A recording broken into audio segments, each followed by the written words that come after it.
सबसे पहले मैं लोक प्रशासन विषय का महत्व, उसकी आवश्यकता, सिविल सेवा परीक्षा में उनकी प्रासंगिकता पर थोड़ा सा प्रकाश डालूंगा।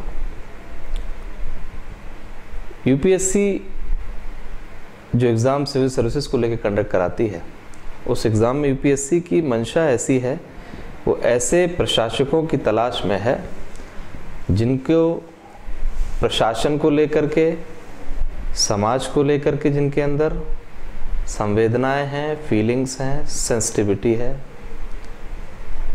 और जब हम बात प्रशासन की करते हैं तो एक ऐसे विषय की आवश्यकता पड़ती है, एक ऐसे क्षेत्र की आवश्यकता पड़ती है जो हमें प्रशासन के बारे में जानकारी देता है। लोक प्रशासन का इतिहास कोई बहुत पुराना नहीं है। ये विषय अपने एक मूल विषय राजनीति विज्ञान का ही एक भाग है, जिसका उद्भव 1887 में अमेरिका में हुआ। लोक प्रशासन के पितामह कहे जाने वाले वुडरो विल्सन,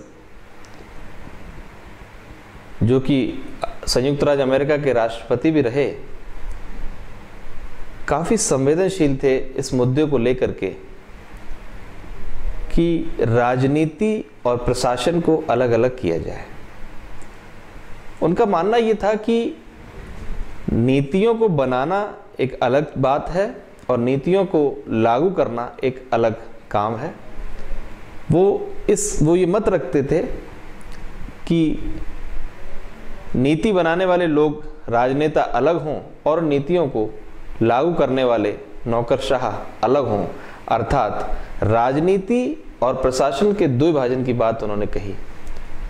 और उनके इसी लेख से 1887 में लोक प्रशासन विषय का उद्भव माना जाता है।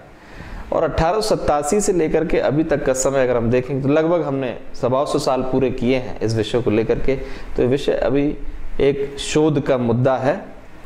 इसीलिए कहा जाता है कि लोक प्रशासन एक बड़ा ही डायनेमिक सब्जेक्ट है और इसमें मार्क्स अगर आपको लेने हैं, अगर अच्छे नंबर आपको लेने हैं, तो आपको बहुत ही अपडेट रहना पड़ेगा।